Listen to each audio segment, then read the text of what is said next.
Welcome, everybody, to another edition of Principal Soup. Today, we are joined by Dr. Gerald Loden. And before we get going, we're just going to let the people know who he is. Dr. Gerald Loden has been the superintendent of Nixa Public Schools since 2018, bringing with him a wealth of experience in educational leadership. His career began in 1991, and over the decades, he has held various roles including teacher, coach, assistant principal, director of human resources, and assistant superintendent. Before joining Nixa, Dr. Loden served as the superintendent of Tupelo Public School District in Mississippi for 6 years, where he was recognized as Mississippi's Superintendent of the Year. Under his leadership, Nixa Public Schools have achieved significant milestones, such as being recognized as an international model professional learning community school district and receiving Missouri Gold Star and National Blue Ribbon Awards. Dr. Loden holds a PhD in educational leadership and a master's in educational leadership from the University of Mississippi, as well as a Master of Business Administration from Western Governors University and a bachelor's in education from Delta State University. Dr. Loden's journey from overcoming personal academic challenges to becoming a distinguished educational leader exemplifies his dedication to fostering growth and excellence within the school community. Welcome, Dr. Gerald Loden. How you doing today? Jamal, I'm excited about being with you today and having an opportunity to be on your podcast. Yes, sir. Yes, sir. So today we're gonna jump right into the impact of coaching, and really collaboration at all levels. I know that one of your main passions, in especially since I've known you, is coaching and developing people. One thing that I always tell you when I talk to you, I get a little bit better every time we speak. You either coach low key or you coach high key. So tell me just a little bit about your passion for coaching and why it is the way that it is. And Jamal, I think we all, if you're a good leader, a quality leader, we're all doing some coaching and don't even realize it. And back when I first started out in my career, I think you would have called coaching just being a good leader. And then over the years, you have a lot of people that have mentoring programs, but coaching is a lot different from being a mentor because, as a mentor, I may step in and say, well, here's how I did it or how you might want to think about it. But with the coaching, it's really connecting with you and your skill set when you're bogged down and you're struggling, you need to make a decision, but something's holding you back. And having someone that you really trust and you can be vulnerable with and just walk through things and talk through things. And the relationship that you and I have had, we've been working together for a while now. And just when you have a tough day and need to talk, or when we have a session and you're working through things. And I don't know about you, but I'm the world's worst about this personally, and I've had to evolve myself. I'll have all the intentions in the world, or I have goals in the world, but goals are no different than dreams if you don't have action. And the coaching has, you have action steps, you have next steps, you work on your goals. We check in, where are you at? What are you doing? What's your next steps? And just often asking lots of questions just to gain clarity. Right. So, just to piggyback on that, one of my thought processes is, professionals have coaches, amateurs don't. And I think about whenever I hear coaching or think about it, or just even our dynamic, I think about Tiger Woods, right?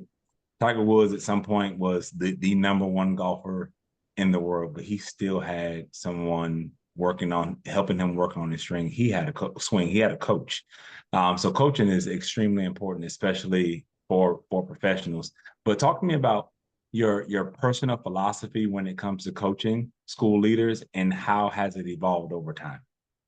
The one thing I love about the school leader side is it's not just like some coaches have where it's just a short term, like a month or two, which I do that too, but it's the long-term relationship of where are you at on your journey now? And I strive to be able to help you where you're at to do a better job, but also to realize your dreams. If you have dreams and goals and aspirations, then let's evaluate where you're at. One of the first things I love doing is just the strengths finder. And most people have used the strengths finder before, but when you print it off yourself and you look at it, that's okay. But when we're talking about it and going through it and you're hearing yourself talk about your goals, your strengths, where you're at. And one thing I've learned, which is I think as a leader, we think we've got to be the perfect leader. But I'm not hiring people because they're perfect. Mhm. I'm hiring people because of what they can do and their strengths. And you learn as you mature to play to your strengths and not your weaknesses. And I love it though. Like when we hire, or when I'm working with someone, let's get at what are you not good at, or what are the things that you're really, really good at, but they don't give you Mhm. energy. Because just because you're good at it doesn't mean it's a strength. Your strengths Right. are the things that you play to that you would do for free. If we didn't have to worry about money, what would you do for free? What fills your bucket up? What charges your batteries? And the coaching sessions that I have are really designed around that. And then too, the mental traffic that we have as far as we all have it. I mean, I'm the world's worst. I'm self-sabotage, or you know what you need to do, then you get busy. And the traditional model we have in education is you go to a training, you get excited, I'm going to change the world. And then reality hits in, all the fires have been a principal. The next thing you know, you're back to what you know, which is the old pattern. And then you're scratching your head, or at least I used to, be like, heck, I didn't implement the stuff like I wanted to. Right. So in your opinion, what are some of the biggest misconceptions about coaching and educational leadership? I've done a lot of studying on this because I feel like coaching is something that we all could benefit from. But because coaching is not a true need in people's minds, you've got to really want it. You've got to be people I work with usually are going to find me. I'm not marketing this. It's just that connection. They're growth minded. They're high achievers. They nobody could evaluate them and hold them to a higher standard than they have internally. Hmm. Uh, the corporate world where they have larger budgets in education, they've got CEOs that will pay 25,000, 50, 100 grand a year for a coach. But even in Hmm. the corporate world, often I think people have egos. Like I do a lot of work with people on contract negotiations, doing entry plans for to be a principal or to be a soup. And I think at times people, well, I don't need anyone to help me. I've got this. I've got it figured out. And just one or two little slip ups could be the difference in really changing the trajectory as far as your family, the benefits for your family, or two, being able to work with a board. Because, if you transition to a soup, you're working with a board and you've got, like with me, I have seven bosses. And, it's hard enough as a principal when you got one boss, much less. Right. And so it's just really realizing that coaching is very beneficial.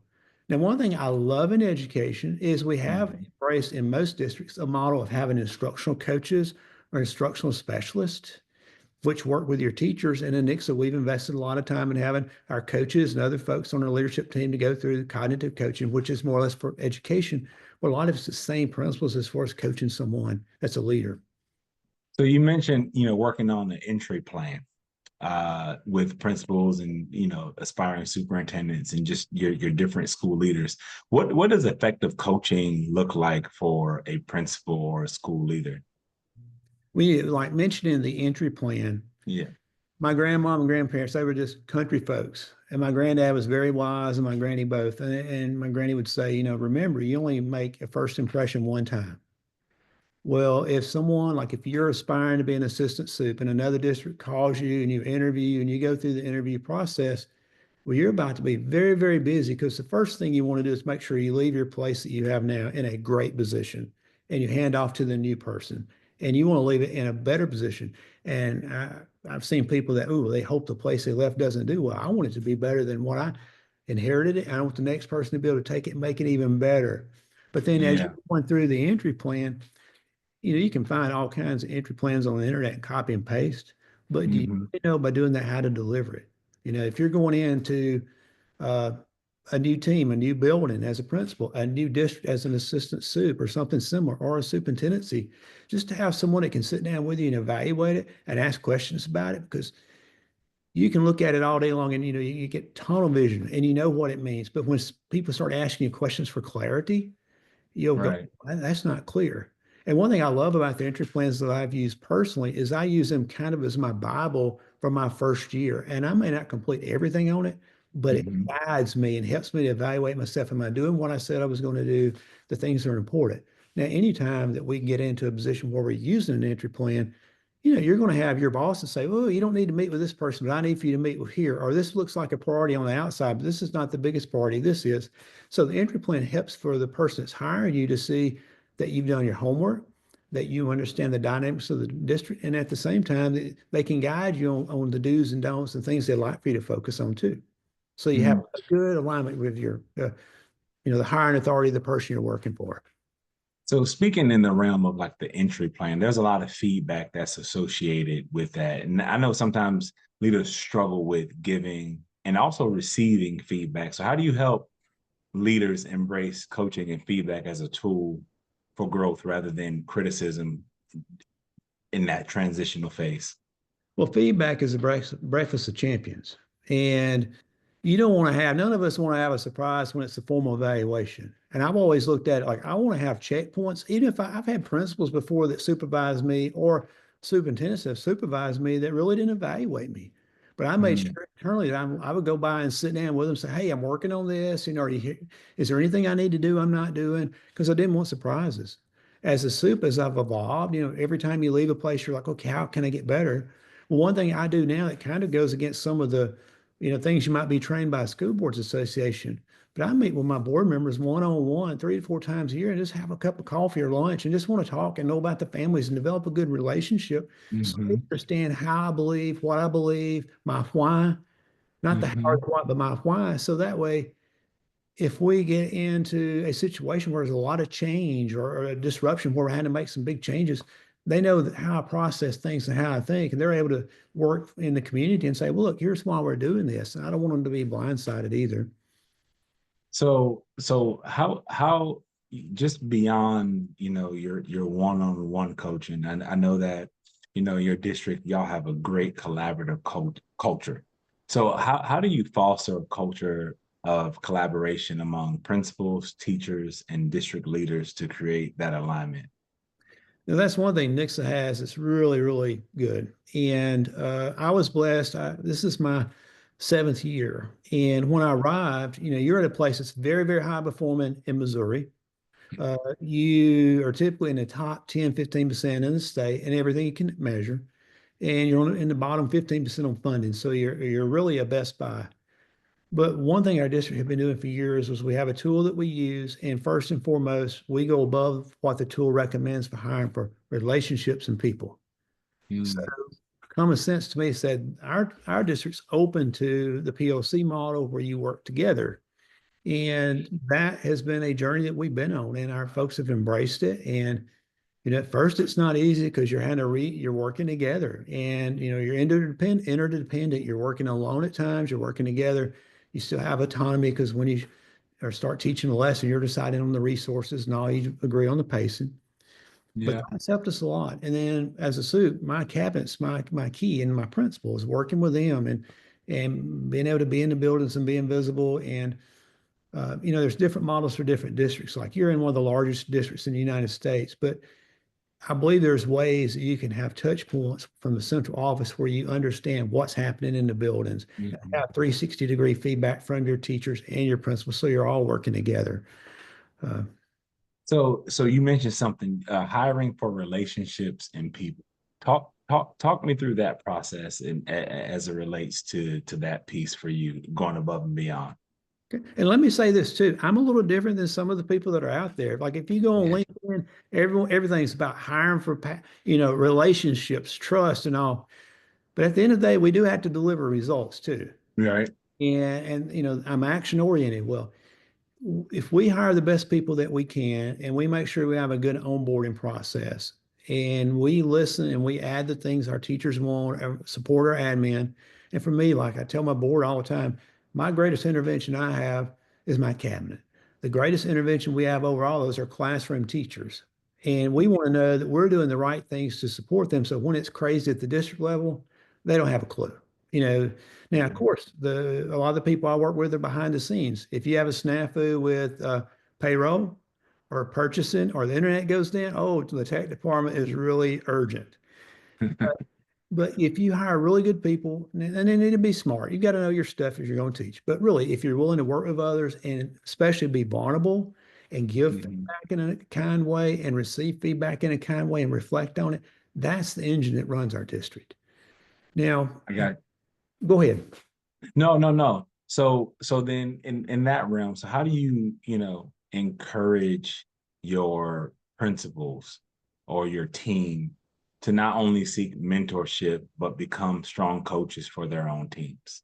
Well, we have had the training for our principals and our instructional coaches on coaching. Several of my cabinet have been through coaching training that would be more in line with what you'd be trained on if you were a corporate trainer, executive coach, life coach.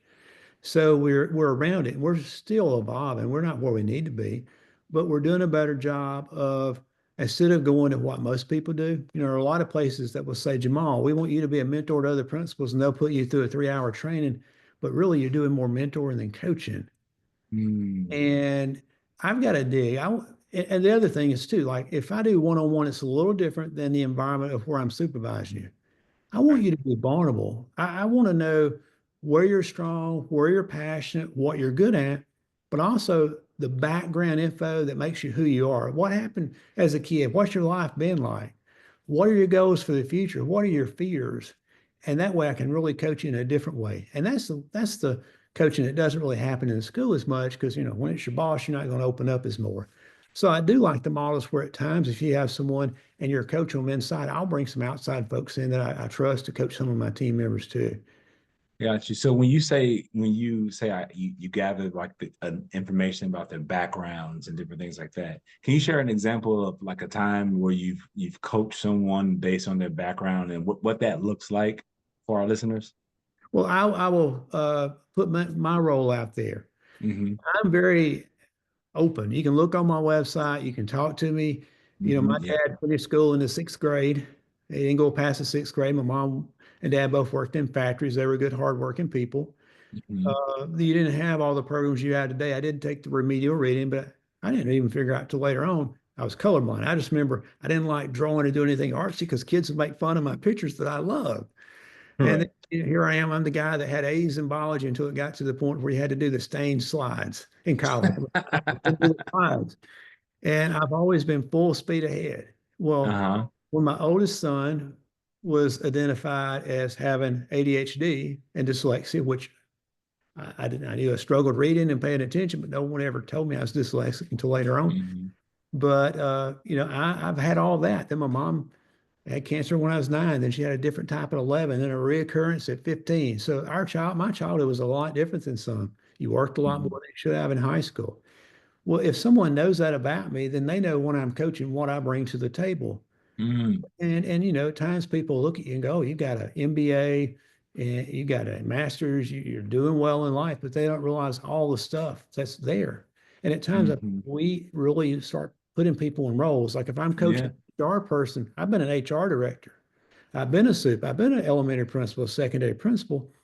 But sometimes you look at people and go, "Oh, they got a good family, they're all put together," and you don't realize they're coming from a crazy situation. And at times Hmm. people are afraid to tell their story. They're afraid, "Oh, I'll look bad," but your story and all the things that have impacted you, that's what makes you special. And if you embrace it, then you can help others that have gone through similar backgrounds and connect with them. Right. So let me ask you this. And this is a break from the script a little bit because I feel like I want to capture this moment. What do you love most about coaching people? The thing that I love about it more than anything else, if I can connect with someone and I know they have goals and aspirations, I want to pour into them and serve them and make them better than I could ever be. Like I was blessed in Mississippi with all the people I hired over the years. Just a few years ago, we had, I think it was 7% of the superintendents in the state had worked for me in some form or fashion. I'd recruited them, hired them, and that was really cool. And they haven't gotten fired. They're doing well. And there's a captain Yes. character in the bunch. But when you're able to see someone that has goals and you're able to be a small part of that journey, Yeah. and two, there's just a phone call here or there, like going through a contract. One gentleman I coached in Mississippi was my assistant soup. He went into a place and they messed up the search, and he was their man, but they or their person, and they lowballed him. Well, by the time we finished negotiating, and this was over 10 years ago, he got up over 45,000 more than originally was offered. But it's not all about the money. It's about Yeah. to make sure you have the right things in your contract or to make sure you're seeing the things that you're lacking. You may be really good at where you're at, but you're going to have to get rid of a lot of the things that you're Mm. doing now to go to the next level. Some of the biggest coaching conversations I've had with principals that I work with is they were really good assistant principals. And Mhm. now there's uncertainty or maybe that imposter syndrome where they want to really latch on to the duty schedules and the things they did as an AP. And I'm like, wait, you've got to embrace your assistant principal and let them go and coach them. Mhm. And don't say what you always did. Let them come up with solutions and you coach them. Now, if they're clueless, then that's where you mentor, you know. And when I coach you, if I'm not able to get it out of it, and I can say Jamal just does not have this right here, I'll say, Mhm. Jamal, I want to have permission to mentor and go over some things I've seen from other people that I've coached that have been successful in this area. So I'll try to give you things to think about. Right. So you built a wealth of knowledge on how to coach in a lot of different directions and up, down, across, right? What are some small practical steps school leaders can take to improve their coaching skills? Well, there's all kinds of places that you can go to read about coaching. There's a lot of different models. There's multiple books. Coach the Person, Not the Problem is a really good book by Marsha Reynolds. I mean, if you just look at wherever you buy your books, Barnes and Noble, Amazon, Audible, you can find a lot of different books on coaching. And that's what I started doing years ago. I mean, back, oh gosh, I don't want to date myself. Over 20 years ago, our soup had us to go through a coaching training that was more of like an instructional coach, instructional specialist. And then along the way, I've worked on different things that were ended up being coaching. And now I've really dialed into all the different models. There's a lot of different models out there and tools that you can use. What are some of your favorite books on coaching? Oh gosh, Marsha Reynolds' book is really good. You have, if you're interested in it, there's the Coaching Builder. It talks about how do you build your coaching up. Mhm. Um, Let me think. You've just caught me off guard because I've got a stack of books a mile high, and here I am having to think of them. You said two. Give us two more. We'll start there. And they'll have to So, subscribe to the coaching service to get the rest of them. no, and one thing I can do is I can provide you a list of my top 10. Hmm. If I need to, or you'd like that, because there's some really good ones. John Whitmore, anything about him, he's like the granddaddy of the grow model. His book Hmm. is really, really good. Anything with Marsha Reynolds, she has a new one out that's really good. I've got on my desk to read. What's Uh, the name of it? Breakthrough Coaching. She is the one that has Coach the Person, Not the Problem, and she also is the one that has got Breakthrough Coaching. Hmm. And Goldsmith is the granddaddy of coaching. Anything with John Goldsmith. He's Okay. one of my favorite books is The Prosperous Coach with Rich Livitin, Livtin. Very good book, one of my favorites. And then NLP, Neuro Linguistic Programming. Like if you watch any of Hmm. the videos I make, now my wife is a psychiatric mental health nurse practitioner. Okay. Coach, you've got to make sure you don't cross the lines into the mental health. But a lot of the things are going to be about neuro linguistic programming, the mental models that you use, like Hmm. matching and mirroring, where you want to build rapport. So you match someone, mirror someone, learn Hmm. at the eyes. Like if someone's looking around and you've got them thinking, you be quiet. Let them until the eyes stop moving. You know, they're processing. Learning how just to read the body to make sure someone has clarity before you Okay. ask more questions. So as a school leader, what should we look for in a mentor or a coach? And how do we know that we're getting the right guidance? I think you could go online like, again. You can Google what you need. You know, there's all kinds of criteria for coaches. I think you can find someone that's totally different from you in style that you may say, I don't want to go out and have a drink with them, or I don't want to go out and eat dinner with them, but they can help you. And if they can help you, you don't mind working with them. On the long-term side, I really value the relationship piece where I want to connect. That's like some people may think, oh, like when I'm asking people to send me their info, if you send in the info, that does not mean I want to work with you. I want to spend up to 2 to 3 hours just talking with you and figuring out if Mhm. there's a connection, if I can help you, because I don't want to sign up if I don't feel like there's a lot of value that I can add. And I'm going to enjoy that. I mean, one thing I love about what I do with coaching is I'm a full-time suit. So I do it because I enjoy it. I'm limited on the amount of people I can work with. But at the same time, it helps me to enjoy that. And I do have 34 years in, and I have probably 2 to 4 more before I start stepping back, and I may pick up more work then. But right now, it's about adding value and just Hmm. enjoying it. Like if I do a lunch call once a week and I'm coaching someone, the rest of my day is just on cloud nine. Got you. So for districts that don't have a formal coaching structure, where should they start? Like, what are the first steps to building a true culture of coaching and collaboration for school districts that don't have that? The first thing I would say is we're already trying to work with each other and to put a system in where you have touch points. Before you even start talking about coaching, is how do I have my system of touch points where I have the instructional support from my teachers, I have the support from my principals. Like one thing that we have that I'm hoping where we can put a second book out. There's one really good book on district PLCs, but Hmm. our district is a little larger. We have almost 7,000 students, but we intentionally have a system in place we've developed where we have touch points. Like if you were in our district, every 3 weeks you'd have at least two, if not three, cabinet members sitting down with you. We have a basic template. We're going to do some instructional round, and we're going to be talking about the things that are important to the district and to you. And it helps us to have touch points. And then we go back and share that in our curriculum, bi-weekly curriculum meeting. And we also share it in our cabinet meeting. So we're trying to keep a pulse on the district and seeing what trends are out there, eliminating outliers, looking for patterns. Along that lines, there's some great instructional coaching tools and programs that you could pick one that you feel like is great and train your folks on. And as an admin team, you don't have to be ICF certified, but there's places out there where you can go through to have a basic overview and understanding of coaching. I think at times people look at all the models and have a fear factor of until I'm totally trained and certified, I'm not able to do it. But I mean, you're doing it every day. And if you can just fine tune your craft and you can say, I'm going to start learning about coaching and I'm working with my teachers now as a principal, I'm working with Hmm. my team, I'm going to start developing. And on this journey, I'm going to read a few books. I'm going to look at a few Right. models. I'm not going to have to spend $10,000 to go through training, but I'm going to go through this process. And two, Right. being able to, if you're able to hire a coach, Hmm. you have the PD dollars. That's like with the work I do with educators. I keep it affordable for principals and cabinet members and the people I coach. And being able to go through that, so you experience coaching yourself, so you kind of know. And you Hmm. might like my style and say, I'm going to copy this from Dr. Loden, but we don't have to agree on everything. That's the good thing. There's a lot of different things that will work. And one Right. of the things I think about me is as I've always studied other states and other models, so I'm able to plant seeds. Like if you're in Florida and you do it the Florida way, well, I might be able to give you from an Ohio or Missouri or a Texas from the network I have, just some ideas of things that help you to open you up to being a more broad as far as your viewpoints. So let me ask you this.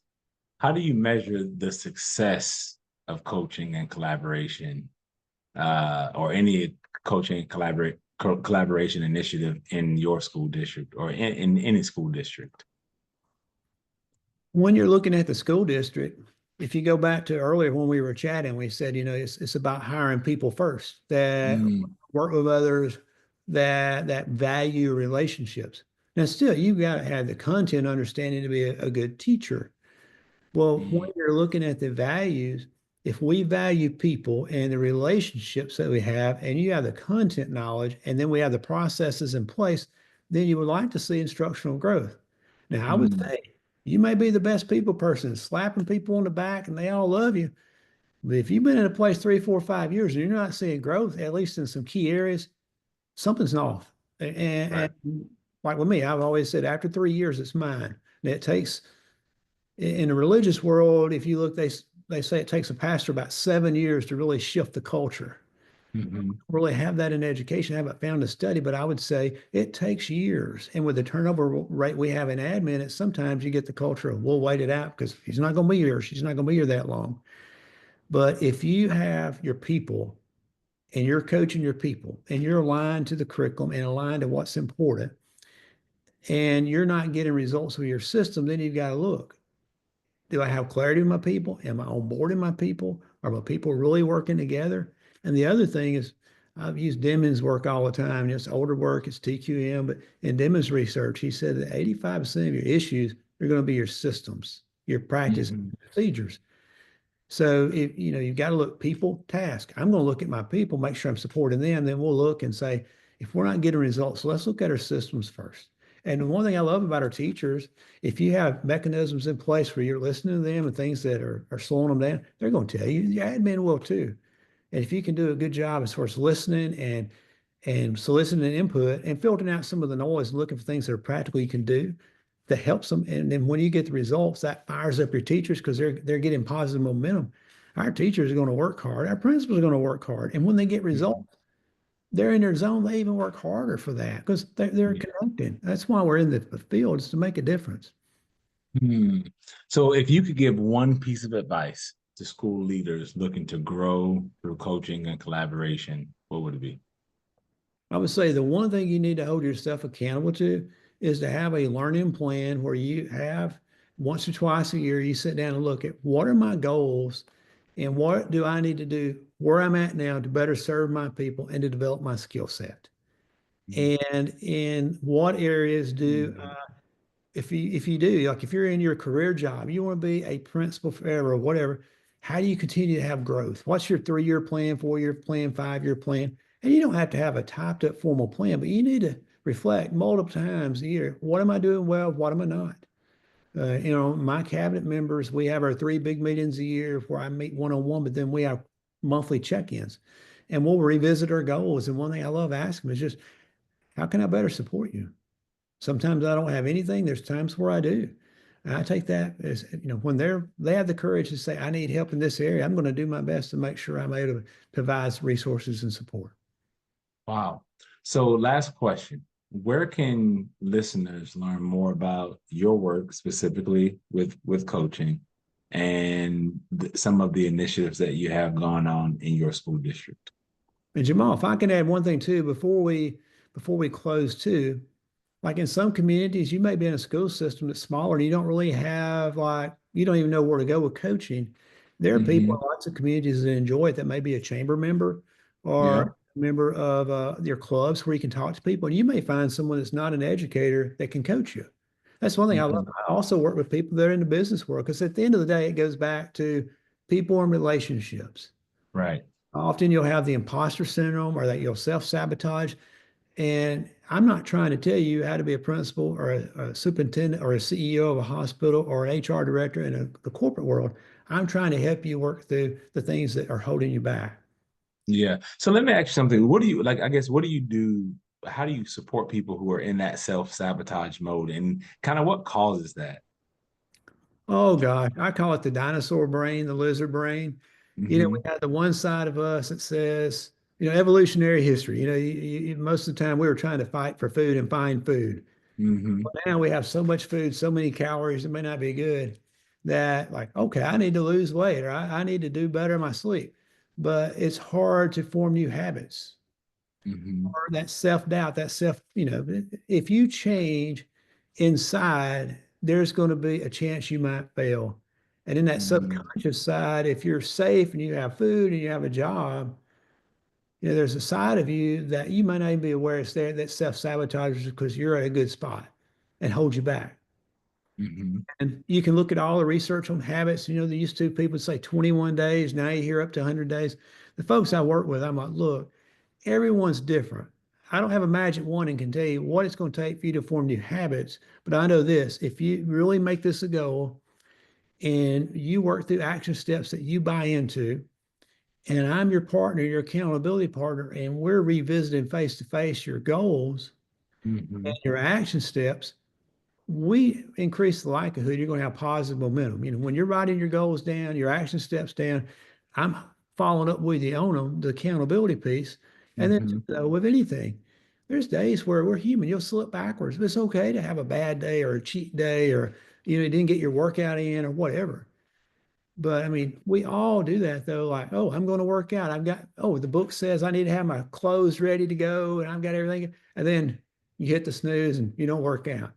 Well, that's simple things that we all struggle with. But then you talk about leadership. A lot of it's really like the fear of there's someone that you need to have a conversation with and the courage to do that. And I don't know about you, but I used to do this when I was younger. I would assume that Jamal had bad intentions, or I'd assume the worst. And I would hold off and communicate it until it festered or got worse. And now I'm like, nah, I don't know what he's thinking. And I'm going to go in with the intent that he has goodwill and we're just not clear and we're going to talk through things. And when you do that, you'll walk out going, I really deep down probably thought he was thinking this, but he thought something totally different. We just had miscommunication. Right. But now we're dealing with humans. I bet you've had this too. I get ready for a meeting. I know it could be a tough meeting. I'm ready. It comes out a win-win. The other one is a Hmm. level meeting, but I still do my homework because I don't want to assume anything. And that person's not happy. And I'm like, wait, that even happens to me. Yeah. The leader, you've got to have the courage to step out there and address the mental traffic that you have. Because you can't afford to go home with a bunch of mental traffic. You need to have it out of your brain so when you're home, you're able to be present. Right. And that's probably Mhm. one of the biggest gifts of coaching.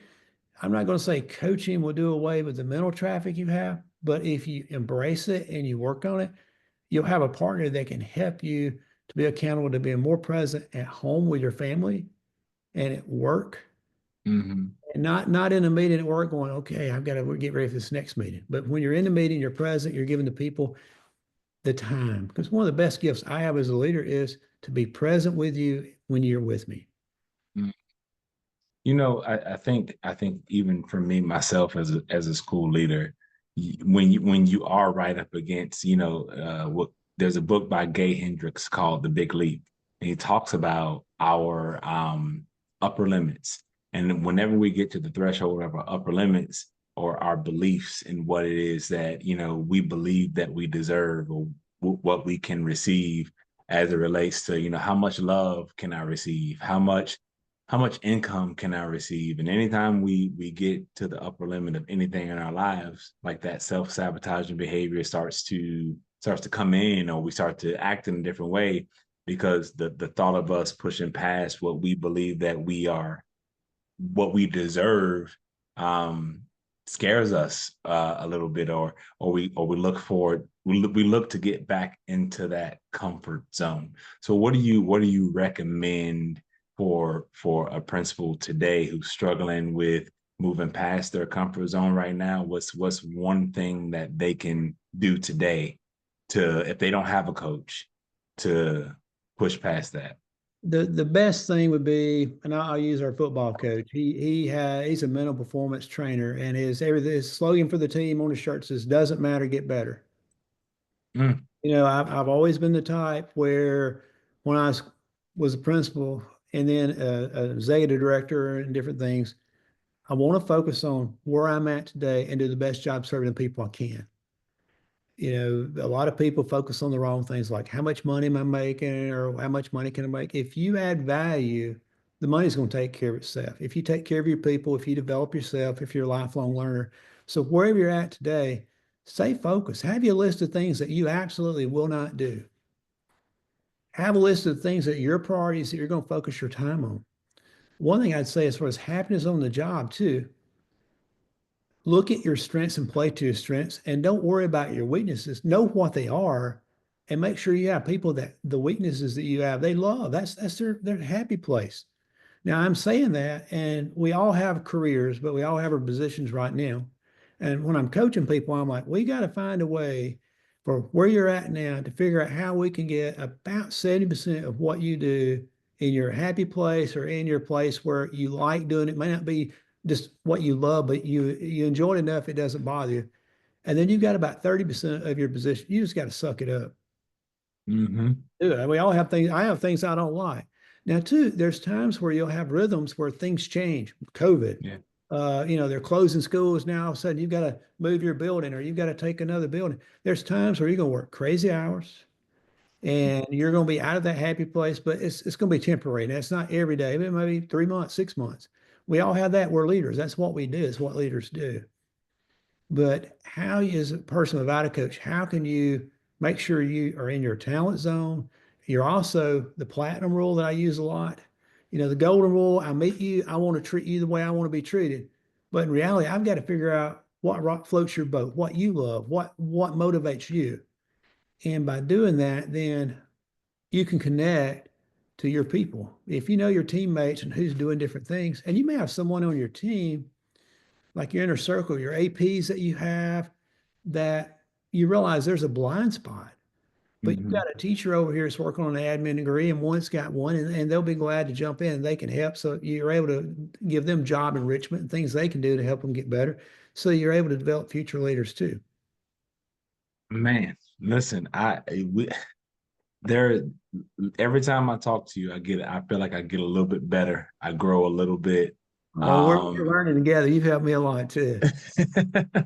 but I think that's also something too that I'm learning as a principal in my school district, reaching out to people like yourself, and building those connections and really exposing yourself to different kinds of thinking, because as much as we know that there are 70% that you want to get into 70% of your job where it's things that you like and things that you love, or your zone of genius, and the 30% you have to suck it up.